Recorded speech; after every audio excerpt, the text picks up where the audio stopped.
The 2024 regular season has wrapped up, so now it's time to watch chaos unfold in the playoffs, and now's as good a time as any to milk it like there's no tomorrow. So it's time for my NFL playoff predictions. We're going to go in the same order as the NFL schedule, so let's begin with the Houston Texans taking on the Los Angeles Chargers. The Texans have spent the second half of the season in a complete freefall after a 6-2 start, and the main culprits are injuries to their wide receivers and a sophomore slump from CJ Stroud. They finished the season on a 4-5 stretch, with not a single one of those wins being against a playoff team. The Chargers, on the other hand, have executed a complete organizational 180 with Jim Harbaugh. Herbert finally has a smidge of help on that roster, and it comes in an elite defense and a solid season from J.K. Dobbins now that he's finally able to stay healthy. I think this game is going to be pretty low scoring. Both teams lack more than one receiver threat, but I just can't overlook how poor Houston has been down the stretch. They're among the NFL's worst in the red zone, and were top 10 in penalties while the Chargers were in the bottom 5.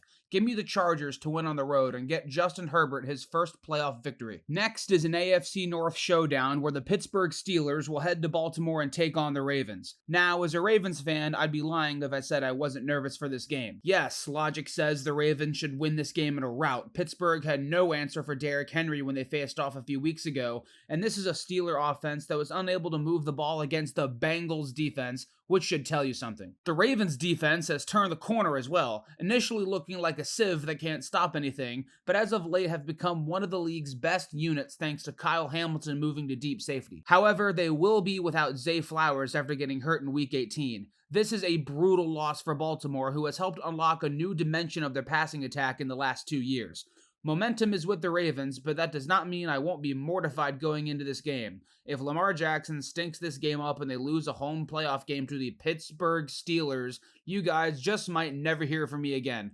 But Henry's rushing prowess and Pittsburgh's annual late-season meltdown favor the hometown Ravens. Give me Baltimore in this one. The Sunday slate consists of both 2v7 games, the first of which being the Buffalo Bills hosting the Denver Broncos. Denver is making their first postseason appearance in a decade, and much like the Chargers, it's thanks to great coaching and an elite defense. That's not to take away from rookie quarterback Bo Nix, though, who's had a handful of standout performances this season after a rough start. As for Buffalo, it's primarily the Josh Allen show. He's having a season that'll probably net him his first MVP. Don't ignore 1,000-yard rusher James Cook, though. I've stated in past videos that Buffalo's over-reliance on Josh Allen could come back to bite them in January, but they are scoring at a rate of almost 31 a game. The Broncos deserve credit for making it here, and I honestly don't think this choice is as easy as some are making it out to be. I do think Denver's defense is going to keep them in it, and I honestly feel like they might have a genuine chance to win. The deal breaker? The Broncos are 2-7 against winning teams this year, one of them being against Kansas City's backups in Week 18. In a tight defensive struggle, I'll take the favored Bills. After that game wraps up, the Green Bay Packers will take on the Philadelphia Eagles at Lincoln Financial Field. I'll keep things straight to the point. This Eagles team is a complete juggernaut when things are clicking. Saquon has had a season that warrants MVP consideration, and when he's on point paired up with a receiver duo of A.J. Brown and Devontae Smith, I don't think many teams can stop them, and I don't think the Packers are going to be one of them. Green Bay will be without Jair Alexander and Christian Watson, but their strength going into this game is also their rush offense. In a season where the run game is headlined by Barkley and Henry, don't forget about Josh Jacobs. If the Packers want a chance to win, they'll need Jacobs to have a big impact.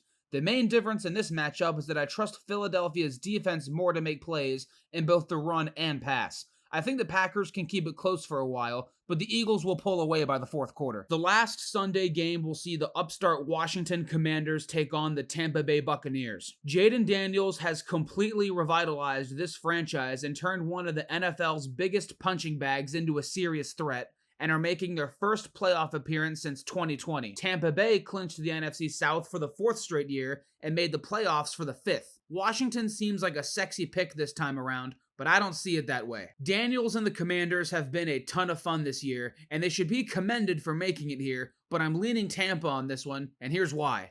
Situationally, few teams have been as efficient as the Buccaneers. Tampa's the best third down team in the league, and a lot of that is because of their elite rushing attack. When you combine that with facing a porous Washington rushing defense, it's just a mismatch. If Daniels can stay healthy and the franchise plays their cards right, the Commanders should be really good for a really long time. Their time will come, but that time is not today. I like the Buccaneers to win this one by 2 scores. Finally, we have the 14-win Minnesota Vikings going to Arizona to take on the NFC West winning Los Angeles Rams. The story of the Vikings is Sam Darnold's resurgence, finally looking like the quarterback the Jets thought they were getting when they spent the 3rd overall pick on him in 2018, but he looked seriously mortal in a battle for the first seed against Detroit. Like, really mortal. But that was just one game, and this Vikings team has been a force all season. Having Kevin O'Connell and Brian Flores on your coaching staff isn't even fair, but they've taken full advantage. While I understand the intrigue on this matchup, I anticipate the Vikings being much more buttoned up. We all know about the offensive prowess the Rams boast, but for me, this team is too volatile for me to rely on them. The Rams will hang 44 on the Bills and for the next 3 games barely be able to move the ball. While LA's defense has done much of the heavy lifting in December outside of that Buffalo game, it's a very young and inexperienced unit. These guys couldn't cover Khalil Shakir and Amari Cooper. What on earth are they going to do against Justin Jefferson? And while Stafford and co. obviously have pedigree, do you think a statistically below average unit can keep pace with a ferocious Brian Flores defense? In my opinion, no. Give me the Vikings. That takes us to the divisional round, where the bracket will look like this, with 2 division rivalries in the second round. The script is scripting, folks. First up, the Chargers and the Chiefs. Look, Kansas City is the defending back-to-back Super Bowl champions for a reason, though there are times this season where maybe they haven't looked the part despite their gaudy record. Is Kansas City's 15-2 record a sham? Maybe. Does it really matter in this instance? Not really. Kudos to the Chargers for making it this far, should they win their first game, but Patrick Mahomes is a perfect 6-0 in the divisional round, and I don't anticipate that changing here. Chiefs win. Next, Vikings-Lions Part 3. We just saw these guys play in Week 18, and it was ugly for Minnesota. While I could see Darnold playing better in this situation, the Lions will be more well-rested, and more critically, will be getting healthier. Detroit is losing defensive starters left and right, and it just doesn't seem to mean anything. This team personifies what Detroit is all about: toughness and smash-mouth football. Man down, who cares? Next man up. I think Dan Campbell's absolute refusal to hit the off switch could come back to bite the Lions if anything does, but Campbell is really the only coach crazy enough to burn this philosophy into his players, and they have completely bought in. Combine that with an offense that can basically score at will whenever they feel like it. Yeah, sorry Vikings, but I don't think the third time's the charm. Lions take this one. After that, we see another rematch this year. Ravens at Bills. Last time these teams played, Buffalo's defense was completely overmatched against Lamar Jackson and Derrick Henry. However, that was months ago, so this matchup needs to be looked at in a different lens, which for the Bills is both good and bad. On one end, the Bills will presumably have several defensive starters that they didn't have when they faced off in late September, specifically in their linebacking core. On the other end, remember that talk about the Ravens defense being cottage cheese for a while until turning the corner? Yeah, the Bills could only muster 10 points against that defense. You know, the stinky version. This game would be in Buffalo, so perhaps that turns the tide in the Bills' favor as well, but their defense just isn't built to stop a man like Derrick Henry. Their run defense hasn't been horrible, but it's by no means stout.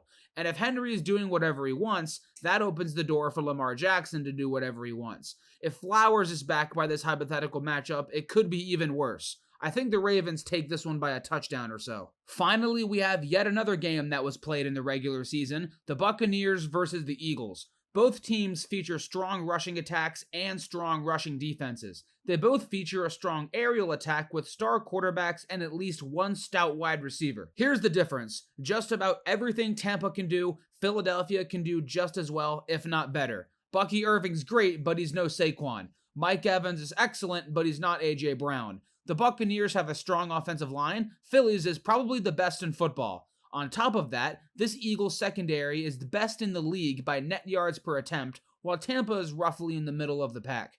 If Nick Sirianni shows off a couple of loose screws in this game, Tampa could catch them off guard, and if there's one constant about Baker Mayfield, it's that he shows up in the biggest games. I expect Tampa to punch above their weight and give Philadelphia a hard time, but the Eagles survive by a field goal. That leaves us with the final four: Chiefs-Ravens and Lions-Eagles. I know, how bold of me. But now it's time for me to be delusional. The Ravens took on the Chiefs all the way back in week 1, and it was decided by a toe. Historically, the Chiefs have been really good at containing Derrick Henry. Lamar Jackson's career against the Chiefs isn't pleasant to say the least outside of a gem in 2021. Despite all of that, and considering in this game the Chiefs will probably be as healthy as they've been since then, let me make my case for the Ravens. For one, we all know about how tight of a rope Kansas City has been dangling on this year. In this hypothetical go-around, a mediocre Chiefs offense will meet a Ravens defense that, like I've been saying, has cracked the code. Baltimore's offense also seems to have perfected the art of using Derrick Henry, which they didn't seem to have down in the first couple of weeks. Of Kansas City's 15 wins, 11 of them have come by one score.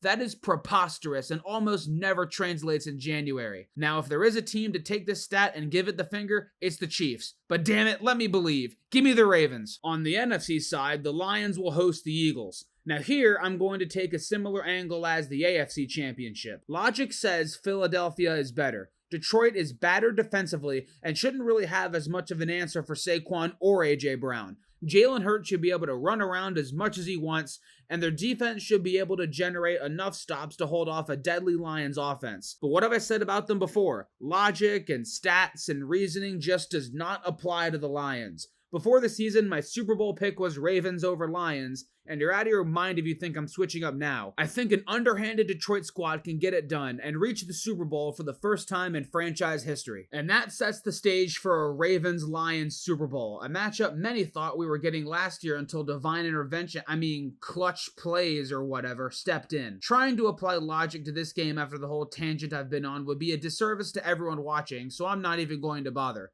Let's not waste time. Of course I'm picking the Ravens. If I had to pick an X factor here, it'd be the Lions' offensive line against the Ravens' defensive line. This game would probably be decided by whether or not Baltimore's pass rush could pressure Goff into making mistakes. A tall task, but a possible one. And that's it for my picks. Ravens over Lions in the Super Bowl. In a month, we can all look back at these picks and either laugh or admire. You know what they say. Hope for the best, prepare for the worst.